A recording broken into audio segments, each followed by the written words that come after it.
आज हम आपको मिलवाएंगे आइसमैन के नाम से पहचाने जाने वाले शख्स शिवांग नॉर्फिल से। शिवांग को यह नाम आर्टिफिशियल ग्लेशियर बनाकर लद्दाख में जल संकट की समस्या को दूर करने की वजह से मिला है। 60 के दशक में लखनऊ से सिविल इंजीनियरिंग कर जब शिवांग जम्मू कश्मीर के ग्रामीण विकास विभाग में आए तो उन्होंने लद्दाख के समुदाय को पानी की कमी से जूझते देखा। तभी उनके दिमाग में इस समस्या को सुलझाने का उपाय आया।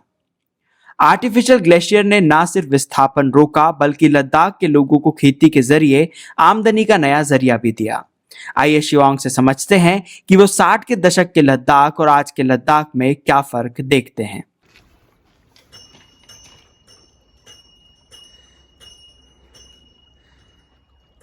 मेरा पहला सीधा सा सवाल है कि आपकी लाइफ कैसी गुजरी है? चाहे हम आपकी बचपन की बात करें, एक मिडिल क्लास फैमिली का जो बच्चा होता है उसके जहन में हमेशा फैमिली को आगे लेने का, पेरेंट्स को देखने का, इस तरीके की चीज़ों का ख्याल होता है। तो सर आपकी स्कूलिंग, आपकी फैमिली कैसी रही थी सर? ये जानना चाहते हैं हम पहले। आप देखिए ना, हमारे उस टाइम में तो यहाँ सिर्फ खास कर एजुकेशन की तरफ जाए हैं, ले में सिर्फ एक ही मिडिल स्कूल था। फिर मेरे टाइम में वो हाई स्कूल बन गया है। तो एजुकेशन के लिए बहुत वीक था। उन लोग इन एजुकेशन के लिए ना वो खास तवज्जो नहीं देते थे, क्योंकि सब लोग फॉर्मर ही हैं। यहाँ लद्दाख में अभी भी 80% जो है ना फॉर्मर है। तो देखिए ना, आप अगर मैं बचपन का कुछ बातें आपके सामने रखूं तो एक तो आपने भी कहा, मैं एक मिडिल क्लास फॉर्मर फैमिली से बिलोंग करता हूँ। तो जब मैंने वहाँ इंजीनियरिंग करके जब ले पहुंचा, मैंने सबसे पहले यह सोचा कि हमारे यहाँ फॉर्मर लोगों को कैसे मदद करना। इसलिए मैं ब्लॉक डेवलपमेंट में उसमें मैंने जॉब किया है। उस वक्त काफी वो पीडब्ल्यू वहाँ से मेरे काफी वो डिमांड क्या हुआ, वो कहते हमारे उसमें आ जाओ, ये हो जाओ। मैंने कहा सबसे मेरे लिए ये अच्छा रहेगा, क्योंकि मैं खुद एक फॉर्मर से बिलोंग करता हूँ, ताकि अगर मैं रूरल लेवल में ज्वाइन कर लेंगे, डिपार्टमेंट ज्वाइन कर लेंगे, तो मैं सब गाँव वाले के कुछ ना कुछ करने के लिए मुझे मौका मिलेगा। ये सोच के मैंने जानबूझ के रूरल डेवलपमेंट में ज्वाइन किया है। सर 2010 में आपने एक 87 आपने 90s में ही बहुत सारे प्लान्स किए थे और उसके बाद 2000 में आपने ग्लेशियर्स के बारे में भी प्लान किया था जब आपने रिटायरमेंट ली थी 1995 में। और उसके बाद जो ये ग्लेशियर्स का आइडिया था, आर्टिफिशियल ग्लेशियर्स का, इसका मोटिवेशन आपको कहाँ से मिला और आपने कैसे सोचा कि आपको ये करना है अपने लोगों के लिए? आप देखे ना, मैंने आपको कहा मैं रूरल डेवलपमेंट में क्यों ज्वाइन कर रहे हैं, ताकि मैं सब ये फार्मर्स के लिए कुछ न कुछ कर पाए। तो ये देखे ना, मैंने और उस वक्त में मुझे पूरा डिस्ट्रिक्ट को कवर करना होता था। तो जहाँ जहाँ रिसोर्सेज अच्छा है वहाँ हमने उनका कुल ठीक तरह से बना दिया, नया कुल बना दिया। और जो जितने भी पुराने उनको सब हमने उनको रिनोवेट किया है। तो उस टाइम में क्या हुआ, जब मैं एक चंगथंग साइड में हुआ है कि ये एक गांव है जिसको हम कहते हैं टुगला फूला नहीं, सॉरी, इसको बाद में वो कर लेना था। उस ये भूल जाता है, एक मिनट। शरा लिख से एक हेमलेट में, एक विलेज में 3-4 छोटे छोटे हेमलेट्स हैं। जब मैं वहां पहुंचा तो वहां इतना लोगों को पानी के खिलाफ था कि आप देखो ना, वहां जब मैं उनके वो क्या कहते हैं ऊपर ग्लेशियर देखने के लिए, तो वहां इतना ग्लेशियर भी नहीं है। वो लोग, उनको बहुत मुश्किल था। अब मेरे दिमाग में नहीं आता अब इसके लिए मैं क्या कर सकता हूँ। तो मैं दिन रात सोचता हूँ अब इनके लिए तो कुछ ना कुछ करें। तो ये सोच के फिर एक दिन मुझे ये आर्टिफिशियल ग्लेशियर का ये आइडिया आ गया। फिर हमने उस वक्त एक छोटा सा बनाया। उस वक्त हमारा पैसा भी नहीं था, मुश्किल से मुझे 90,000 मिला वो रूरल ये डिजर्ट डेवलपमेंट से। उसका हमने सोचा चल ले दे के हम पहले ऑन ट्रायल बेसिस पर छोटा सा बना देते हैं। अगर ये सक्सेस हो तो वेल एंड गुड। तो फिर हमने गाँव से मीटिंग करके उनके गाँव के ऊपर हमने एक छोटा सा ग्लेशियर बना है। तो वो तकरीबन वो भी था, एक था 1000 फीट इसका लेंथ था, 150 फीट इसका विड्थ था। तो वो बना के फिर नेक्स्ट ईयर फिर वो देखने मैं लोगों से पूछा ये कैसा रहा। सब लोग बहुत खुश थे, हाँ ये तो कुछ होने वाला है, जितने हमारे यहाँ काफी आइस जम गए हैं। तो मैंने देखा वहाँ काफी ये आइस जम गए हैं, तो मैं सोचा ये होने वाला है। तो फिर ये लेके फिर मैंने आर्टिफिशियल ग्लेशियर का काम करना शुरू कर दिया, ताकि जहाँ जहाँ ऐसे गाँव हैं जिनको ये पानी की ये किल्लत है, तो हम ऐसे विंटर की जो पानी जो वेस्ट जा रहा है उनको हम कैसे कंजर्व करें। तो ये इसको कंजर्व करने के लिए हमने आर्टिफिशियल ग्लेशियर बनाया। सर ग्लेशियर्स जब बात आती है आर्टिफिशियल ग्लेशियर की, तो पहला आर्टिफिशियल ग्लेशियर आपने किस साल में बनाया था और कहाँ बनाया था? ये पहला मैंने आर्टिफिशियल ग्लेशियर 1987 में ये शरा शर्मो से कहते हैं इस गाँव में बना है। जो मैंने कहा अभी पहले हमने पहले हम ऑन ट्रायल बेसिस पे देखते हैं, ये सक्सेस होता नहीं है। जब उन्होंने वो देखा वो सक्सेस होने वाला है, तब से फिर मैंने इस पे ध्यान दिया। सर आर्टिफिशियल ग्लेशियर्स की जब बात करते हैं तो लोगों के ज़हन में ऐसा आता है कि ये एक आर्टिफिशियल लेक की तरह होगा। लेकिन जो आर्टिफिशियल ग्लेशियर्स है काफ़ी डिफरेंट है, और इसका प्रोसेस कैसे होता है जब आप आइस को कलेक्ट करते हैं और उसको फिर एक तरह जमा करके उसमें ग्लेशियर की शेप दे देना। तो ये प्रोसेस कैसे होता है सर? उस वक़्त आप लोगों ने ये प्रोसेस कैसे शुरू किया था? ये देखो ना, इसका मेन आर्टिफिशियल ग्लेशियर का मेन टेक्निक ये है कि हम किस तरह हम पानी का वेलोसिटी मिनिमम कर ले हैं। तो पानी के वेलोसिटी मिनिमम करने के लिए हमें क्या करना चाहिए, इसका वॉल्यूम को रिड्यूस करना पड़ता है। तो हमने क्या कहते हैं, एक मान लिया एक डाइवर्शन चैनल बनाया है, उसमें छोटे छोटे से आउटलेट बना है।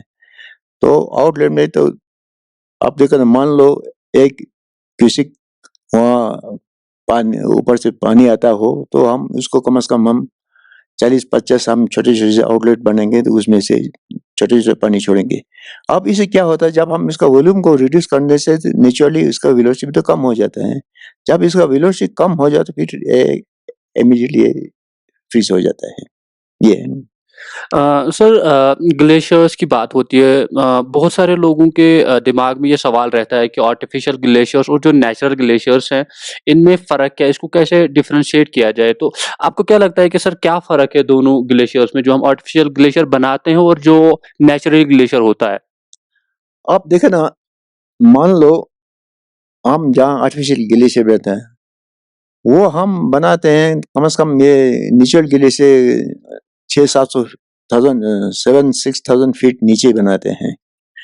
आप नेचुरल ग्लेशियर तो वो तो नेचुरली है, वो तो ऐसे यूं ही बर्फ पड़ते हैं, वो यूं बर्फ वो पिघलने से ग्लेशियर बनते जाते हैं, वो हाई एल्टीट्यूड की वजह से। आप नीचे ही ना वो ग्लेशियर बन नहीं पाते हैं, क्योंकि लो अल्टीट्यूड होने से वहाँ टेम्परेचर ज्यादा होता है। तो उसको बनाने के लिए जो मैंने पहले कहा था, इसका किस तरह पानी का ये वेलोसिटी को मिनिमम करे, तो ये इसका एक टेक्निक है, मेन टेक्निक यही है। तो हम जितना हो सके हम ये आर्टिफिशियल ग्लेशियर बना नियर द विलेज बनाते हैं, ताकि इनका पानी जो ही मेल्ट हो जाए इमीडिएटली वो उनके फील्ड में पहुंच जाए without any losses. Sir specific challenges की जब बात करते हैं, क्योंकि जिस ज़माने में आपने ये शुरू किया था उस वक़्त ट्रांसपोर्टेशन नहीं थी, उस वक़्त आपके पास ऐसे रिसोर्सेज़ नहीं थे कि आप इनको प्रॉपर तरीके से यूटिलाइज़ कर पाएँ। तो ऐसे कौन से चैलेंजेस हैं जो आपने फेस किए हैं जब आपने आर्टिफिशियल ग्लेशियर बनाना शुरू किया था? बिल्कुल, आप देखो ना, जब हम आर्टिफिशियल ग्लेशियर जो बना था, हम कभी वो देखो ना, वहाँ रोड नहीं होते हैं। उस टाइम में इतना मटेरियल भी नहीं थे, इतना टेक्निक भी नहीं थे, और सबसे मुसीबत ये था उस वक़्त हमारे फंड्स की बहुत कमी थे। तो ये सबसे मेरे लिए चैलेंजेस था। ये चीज़ मौजूद ना होने की वजह से हम ठीक तरह से बन नहीं पाते थे। साथ में सर हम लोग हमेशा एनवायरमेंटल इम्पैक्ट की बात करते हैं या एनवायरमेंटल कॉन्सिक्वेंसेस की बात करते हैं, तो आर्टिफिशियल ग्लेशियर्स का क्या एनवायरमेंटल इम्पैक्ट और क्या पॉजिटिव साइड है इसका और क्या नेगेटिव साइड है सर? आप देखो ना, जहाँ-जहाँ हम आर्टिफ़िशियल ग्लेशियर बनाते हैं, वहाँ के अराउंड में एक तो क्या होता है, वहाँ ये क्या कहते हैं, ये ग्रास का ये ग्रोथ ज़्यादा हो जाता है और ये पानी होने से हम काफ़ी ट्री ग्रो कर सकते हैं। इससे भी ये इसमें काफ़ी इसका इफ़ेक्ट हो जाएगा। जितना हमारी ग्रीनरी हो, उतना हमारा ये एटमॉस्फेयर भी अच्छा होगा। बट सर अभी अगर हम देखें काफ़ी ज़्यादा राइजिंग टेम्परेचर है ग्लोबली जब हम बात करते हैं जो तापमान है वो लगातार बढ़ रहा है। तो क्या खतरात है जो हम आर्टिफ़िशियल ग्लेशियर्स बना रहे हैं क्योंकि नेचुरल ग्लेशियर्स जो है वो लगातार मेल्ट हो रहे हैं और तेज़ी से मेल्ट हो रहे हैं। तो ये जो हमारे पास आर्टिफ़िशियल ग्लेशियर्स हैं इन पे भी क्या उतना ही इम्पैक्ट पड़ रहा है जितना बाकी ग्लेशियर्स पे है? बिल्कुल, ये तो हो रहा है। पहले हम देखो ना, ये 4-5 महीने हम इसको बन सकते हैं। अब बिल्कुल ये टेम्परेचर राइज़ होने की वज़ह से हार्डली ये 3-4 महीने ही हम बना सकते हैं। ये तो डेफ़िनेटली इसमें तो काफ़ी इफ़ेक्ट पड़ गया ग्लोबल वार्मिंग से तो इसका भी। सर वही लोकल्स हैं लाइक जितने भी हम लोगों ने लोकल से बात की लोकल्स का रिस्पॉन्स कैसा रहा था जब आपने 1987 में पहला ग्लेशियर बनाया था और किस तरीके का रिस्पॉन्स था उस वक्त लोगों में और अभी के जब अभी इतने सारे ग्लेशियर्स बन रहे हैं आर्टिफिशियल ग्लेशियर बन रहे हैं तो अभी का क्या रिस्पॉन्स है और उस वक्त का क्या रिस्पॉन्स था? उस वाले लोगों का रिस्पॉन्स बहुत अच्छा था, लोगों का कोऑपरेशन अच्छा था क्योंकि उस वक़्त तो इतना आप देखें ना, अभी 1987 से आजकल का ये देखेंगे तो आसमान ज़मीन का ये फ़र्क हो गया है। उस अगर लोग प्योरली एग्रीकल्चर पर डिपेंड करते थे, इसलिए उनको तो पानी के उनको तो आप देखो ना, फार्मर जब तक पानी नहीं हो तो फार्मर फार्मर नहीं कर सकते हैं। तो लोगों का काफ़ी अच्छा रिस्पॉन्स था। आप ही क्या हो गया, लोगों को बिल्कुल मनी माइंडेड लोग हो गया। आप लोग देखो ना, टूरिज्म बंद गया इसकी वजह से वो कहते हैं और वहाँ से गवर्नमेंट राशन दे रहा है। तो ये लोग चाहते हैं इतना मेहनत नहीं करें, इज़ी मनी इज़ी मनी वो उस स्टेप पे जाते हैं। सर मेंटेनेंस की बात रहती है क्योंकि अभी जितने ग्लेशियर्स बन रहे हैं वहाँ पे ऐसा हो रहा है कि वहाँ पे ज़्यादातर टूरिस्ट जाते हैं फोटो शूट्स के लिए और मैं ये जानना चाहता हूँ कि हम कैसे इंश्योर करें इन आर्टिफिशियल ग्लेशियर्स की मेंटेनेंस और सस्टेनेबिलिटी कैसे होगी इन ग्लेशियर्स की जब हम सस्टेनेबिलिटी की बात करते हैं बट अभी ऐसा हो रहा है कि लोग ज़्यादातर इन ग्लेशियर्स को देखने आते हैं तो क्या इम्पैक्ट पड़ेगा क्या हमें करना चाहिए कि हम इसकी सस्टेनेबिलिटी और मेंटेनेंस को इंश्योर करें? आपने ठीक बोला कि आप देखो ना, ये मेनली गाँव वालों पे ये उनका ड्यूटी होता है कि इसे इसको मेंटेन करेंगे, कैसे इसको देखभाल करेंगे। तो आप देखो ना, अगर हम इसका स्ट्रक्चर जो है ना, हम प्रॉपर्ली इसका स्ट्रक्चर ठीक तरह से बनाएँ तो कम से कम इसको 10-15 साल इसको मेंटेनेंस की ज़रूरत नहीं पड़ेगा। तो ये तो बिल्कुल पहले से तो सॉरी, आपने क्या क्वेश्चन? सर मेरा सवाल था कि अभी कुछ सालों में ऐसा हो रहा है कि जो टूरिस्ट हैं वो यहाँ आके ज़्यादातर इन आर्टिफिशियल ग्लेशियर्स को देखने आते हैं क्योंकि ये ग्लेशियर्स लोगों के लिए बनाए गए थे। आप जितने ज़्यादा टूरिस्ट इन ग्लेशियर्स को देखेंगे उतनी तेज़ी से ये मेल्ट हो जाएँगे। तो हम कैसे एन्श्योर करें इसकी मेंटेनेंस और सस्टेनेबिलिटी? आप उसका तो देखें ना, ये आपने सही कहा, पहले ये हमें ये इसका जो हम डिज़ाइन बनाते हैं, इस डिज़ाइन को ठीक तरह से बनाएँ बनाएँ तो हम इसका मेंटेनेंस की ज़रूरत नहीं होगा। आप कोई लोग, ये आपने सच कहा कि ये टूरिज़्म ये देखने के लिए, आप ये टूरिज़्म को शो करने के लिए उन्होंने आती ये क्या कहते हैं के लिए आइस स्तूपा बंद हो गया थे और इसका क्या कहते हैं वो बैठ के एक चाय-शाय पिलाते हैं क्या? आपने शायद देखा नहीं होगा। हाँ सर, आस-पास छोटे-छोटे उन्होंने ढाबा जहाँ पे वो स्क्वायर वो हुँ, वो कुछ ऐसा बना, मैंने मैंने खुद देखा नहीं, ऐसे मैंने सुना है। हुँ।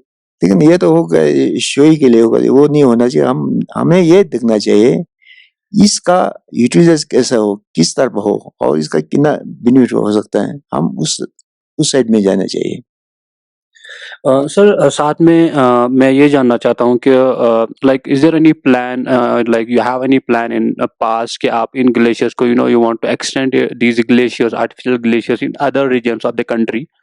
हाँ, बिल्कुल जी। अब मैं कहता हूँ हमें अब हमें हम सबको को पता है हम ये पानी का सिक्योरिटी जो है ना हर साल बढ़ते जा हर जगह है, ये तो हर जगह हो रहा है। तो इसके लिए फिर ऐसे हो जाता है मुझे क्या कहा। सर लाइक द जो ग्लेशियर्स हैं like is there any plan to extend these हाँ, glaciers in other parts of हाँ, द कंट्री जो है बिल्कुल बढ़ती बिल्कुल। आप रिसेंटली वहां से ये क्या कहते हैं कज़किस्तान से भी लोग भी आए थे। वहां भी ये उनको भी ये सेम चैलेंजेस वो लोग भी फेस कर रहे हैं। तो उनके सब हम थोड़ा डिस्कस हुआ। वो लोग भी चाहते हैं वहाँ भी ये आर्टिफिशियल ग्लेशियर बने। हाँ सर वही है कि लाइक जब हम ग्लेशियर्स की बात करें इसकी साइज और इसकी शेप का हम कैसे ख्याल रखते हैं क्योंकि नेचुरल ग्लेशियर्स की जो शेप होती है वो बिल्कुल एक ट्रायंगल की तरह होती है प्रॉपर शेप में तो इस आर्टिफिशियल ग्लेशियर्स की शेप का हम ख्याल कैसे रखते हैं? अब इसमें ये डिपेंड करते हैं साइड पे। हम एक आप देखो ना जहाँ से ये मेन स्ट्रीम फ्लो करते हैं उसका क्रॉस सेक्शन काफी वाइड हो, मान लो कम से कम एक 150 फीट अगर इसका वाइड हो तो हम खाली सिंपल हम इसी मेन स्ट्रीम में एक और स्ट्रीम हम कुछ इसका आइस रिटेनिंग वॉल बनाते हैं इन सीरीज। एक हम इस तरह से बनाए हैं। दूसरा हम इसको अगर ये अगर ये इतना वाइड इसका क्वेश्चन वाइड नहीं हो तो हम क्या करते हैं इसको हम किसी शेडो एरिया में इसका डाइवर्ट करते हैं। वो फिर शेडो एरिया में हम डाइवर्ट करके वहाँ एक छोटे छोटे वो जो आउटलेट्स बनाते हैं। तो नीचे हम इसका ice retaining wall in series में बनाते हैं। तो ये क्या कहते हैं पहले स्टेप बढ़ जाएगा तो नेक्स्ट स्टेप में तो इस तरह बनाते पूरा एक ग्लेशियर बन जाते हैं। बिल्कुल नेचर ग्लेशियर जैसा बन जाता है ये। साथ में सर जब हम बेनिफिट्स की बात करते हैं तो आर्टिफिशियल ग्लेशियर्स के चाहे हम सोशल बात करें या इकोनॉमिकली बात करें या फिर एनवायरनमेंट वाइज बात करें तो क्या-क्या बेनिफिट्स हैं सर जब हम इन आर्टिफिशियल ग्लेशियर्स की बात करते हैं? अच्छा, सबसे पहले तो ये आपको ये भी मैं कहना चाहता हूँ तो आप देखो ना ग्लोबल वार्मिंग और आजकल के ये क्लाइमेट चेंज के देख के क्या होता है हमें पानी की दिक्कत हर साल बढ़ते जा रहा है। खासकर हमारे यहाँ देखो ना हम यहाँ विंटर सीजन में हमारे यहाँ कोई क्रॉप ग्रो नहीं कर सकते हैं। तो हम तो उस वक्त क्या होता है जितने भी पानी मेन स्ट्रीम पानी है वो सब बह जाता है। तो ये सोइंग सीजन जब हमारा स्टार्ट होता है वो सोइंग सीजन सबसे हमारा ये क्या कहते हैं सबसे क्रूशियल हमारा पीरियड होता है। उस वक्त क्या होता है एक तो हम नेचुरल ग्लेशियर इतना हाई होने से वो मिड जून में मेल्ट होता है। तो तब मिड जून तक हम वेट नहीं कर सकते हैं। तो हमारा स्विंग सीजन स्टार्ट होता है अप्रैल मई में। तो अप्रैल मई में तो हमें ये बहुत दिक्कत होती है। ये आर्टिफिशियल ग्लेशियर हम जितना हो सके लो altitude में बनते as far as possible near the village. तो ये being a low altitude it melt earlier than the immediate glacier. तो ये उस टाइम में हमारे सोइंग सीजन में इसको सप्लीमेंट करते हैं। तो ये आप देखो ना एक तो ये हार्डली 1-1.5 महीने से ज्यादा वो नहीं क्या कहते हैं ये आर्टिफिशियल टिकते नहीं है ज़्यादा। नहीं रहते हैं। तो एक इसका एक है एक तो हम एक सीरीज में बनाए इन सीरियल में बनाए एक ग्लेशियर हम बनाएंगे नियर द विलेज, एक बनेगा मिडवे में, एक बनेगा बिल्कुल फुट फुट ऑफ द हिल में। तो इससे क्या होता है सबसे पहले तो नीचे जो सबसे लोअर वाला मेल्ट होगा फिर नेक्स्ट वाला वो खत्म होने से पहले नेक्स्ट वाला मेल्ट होगा, वो खत्म होने से वो थर्ड वाला मेल्ट होगा, वो खत्म होने से पहले फिर वहां से नीचे ग्लेशियर। तो ये फिर ये सिलसिला ठीक से रहेगा। अगर इस तरह से बना तो बहुत अच्छा रहता है। सेकंडली आप देखो ना आर्टिफिशियल ग्लेशियर से इसका इसकी इसमें दो लॉसेस होते हैं। एक लॉसेस होते हैं ग्राउंड सीपेज, सेकंड लॉसेस होते हैं इवोपोरेशन लॉसेस। इवोपोरेशन लॉसेस तो ऑलमोस्ट यहाँ नील समझो क्योंकि इतना हॉट विंटर में इतना वो इवोपोरेशन नहीं होते हैं। लेकिन वो हार्डली मान लो इसका ज्यादा से ज्यादा मोस्टली दो 3% होते हैं। लेकिन ग्राउंड सीवेज जो है ना, ये कम से कम 30 to 33% ये ग्राउंड सीवेज में लॉस है। मैक्सिमम लॉसेज ग्राउंड सीवेज में लॉसेज है। लेकिन हम इस लॉसेज को लॉसेज नहीं मानेंगे। इससे क्या होता है, ग्राउंड को रिचार्ज करते हैं। ये आर्टिफिशियल ग्लेशियर ग्राउंड को रिचार्ज करने के लिए सबसे बेस्ट वो है, ये है। हाँ, सर जो हम सॉल्यूशन की बात करते हैं, आपने अभी ये भी बताया था कि जो आपने पहला ग्लेशियर 1987 में बनाया था, उस वक़्त आपको 90,000 रुपीज़ हुए थे। उसके बाद आपने फिर से शुरू किया था, आपने 2010 में बनाए, 12 में बनाए, 2014 में बनाए, तो उस वक़्त सर आपको कॉस्ट कितना हुआ था उन ग्लेशियर्स का? आप देखो ना, हम इसमें जहाँ हम डाइवर्शन चैनल बनाता है उसमें वो ज्यादा कॉस्टली होता है, तो वो कम से कम 5-6 लाख उसमें उसका कॉस्ट आ जाता है। ये जो जहाँ मैंने आपको कहा, जहाँ ये इसका क्रॉसन कभी वेट ज्यादा हो तो उसमें लो कॉस्ट जाता है, वो कम होता है। तो उस वक्त तो हमें फंड्स के, मैंने कहा था फंड्स के बहुत कमी थे। तो उस टाइम में मुझे क्या हुआ, एक तो जब वाटरशेड वो स्कीम आ गया, उसमें हम काफी उससे ये ग्लेशियर बन सका। सेकंडली हम वो ये साइंस और एनवायरनमेंट डिपार्टमेंट से मुझे वो उन्होंने काफी मदद किया उसके लिए। थर्डली जो ये सात भावना आर्मी, तो मैं उनसे भी दोस्ती लगा है, तो उनसे भी हमने पैसा लिया, तो उन्हें 2-3 ग्लेशियर आर्मी सात भावना से मुझे मिला है। तो ऐसा ऐसा करके हमने वो फंड्स को यूटिलाइज करते हैं। सर अभी अगर हम प्रेज़ेंट की बात करें, अभी तक हमारे पास इस रीजन में कितने आर्टिफ़िशियल ग्लेशियर्स हैं? अभी जी। अभी तो काफी होगा था। मैं कहा अभी तो मेरे ख्याल में 2-3 एनजीओज भी बनाते हैं और बहुत सारे इंडिविजुअल जो वो लोग भी बनाते हैं, तो मेरे ख्याल में 20-30 होगा मेरे ख्याल में। काफी लोग आ गए, पहले तो सिर्फ हम ही बनाते थे। जी। सर अभी जब हम रीजन की बात करते हैं, अभी के लद्दाख में इन ग्लेशियर्स की क्या इम्पोर्टेंस है? ये तो देखो, आप कहने की जरूरत नहीं है। आप देखो ना, विदाउट पानी नोबडी कैन बी अलाउ, आप जिंदा रह सकते हैं। पानी is the most elements for human life. तो ये देखो ना, तो इन चीजों को मद्दे नजर रखते हुए हम पानी को कैसे सेव करेंगे, कैसे इसको जुडिशियली हम इसको यूटिलाइज करेंगे।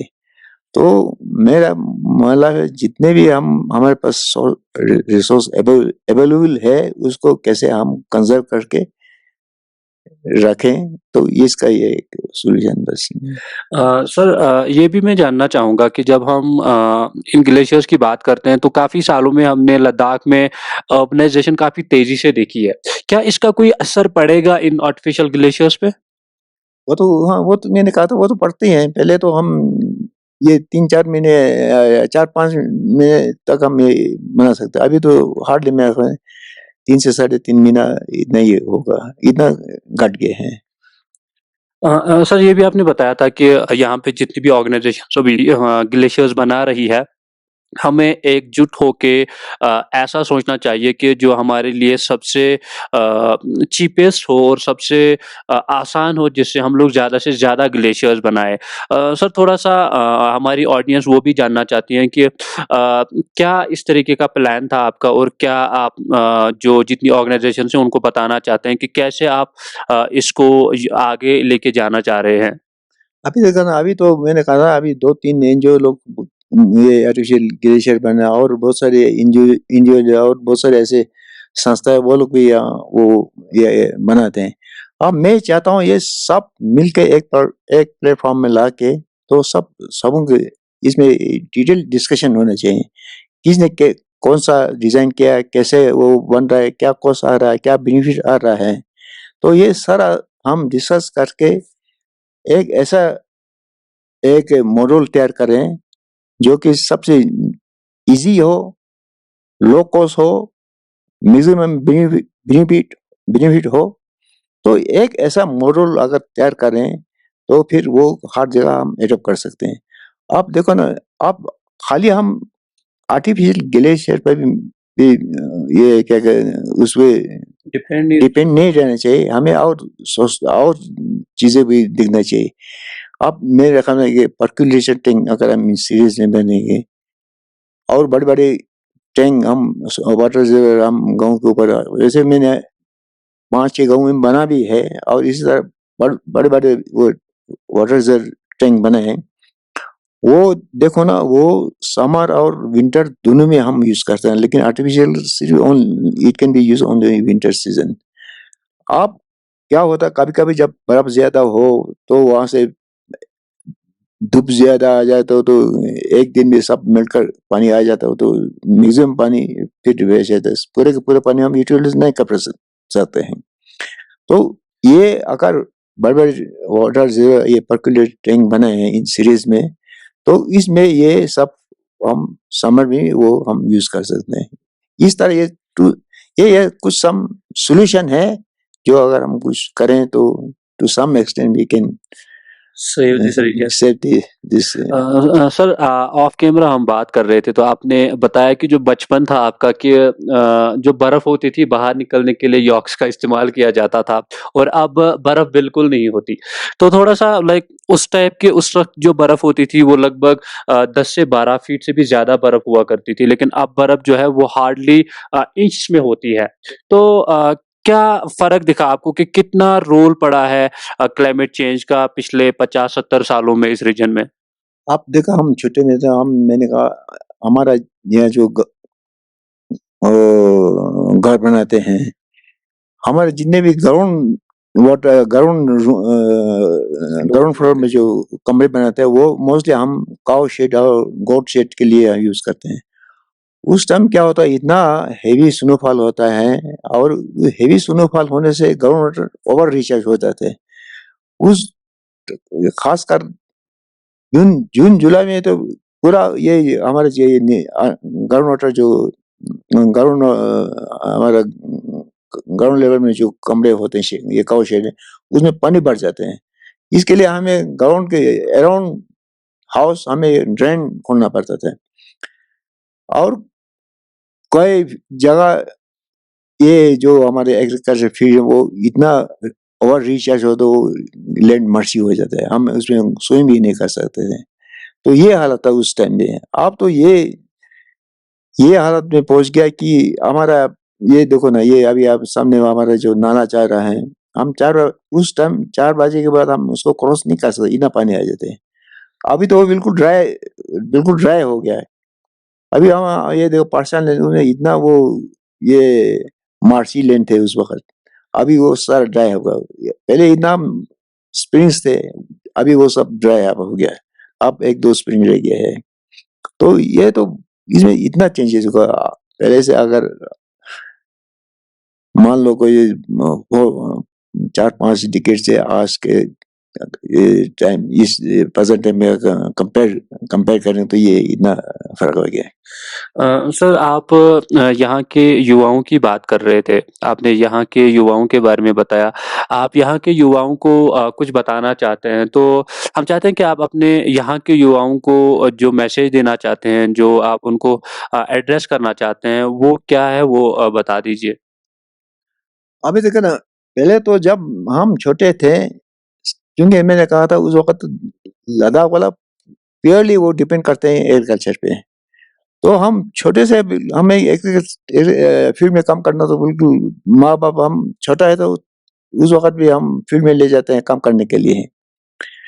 तो उस उस टाइम तो समूह को ये कैसे एग्रीकल्चर करना है, बच्चे बच्चे को उसको पता होता है।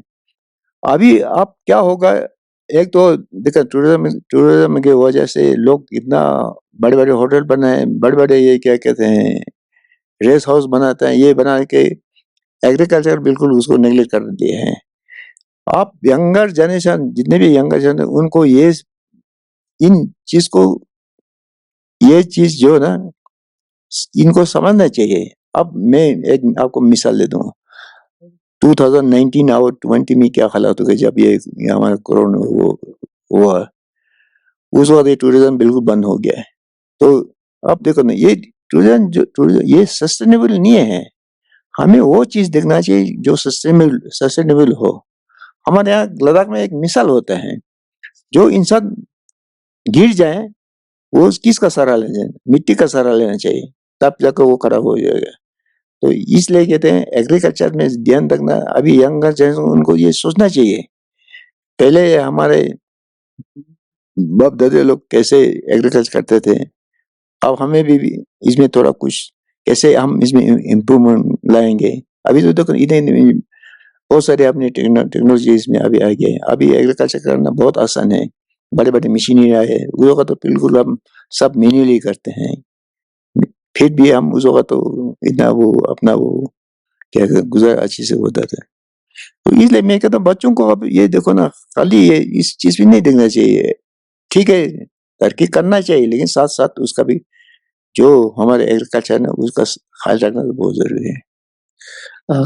शुक्रिया सर।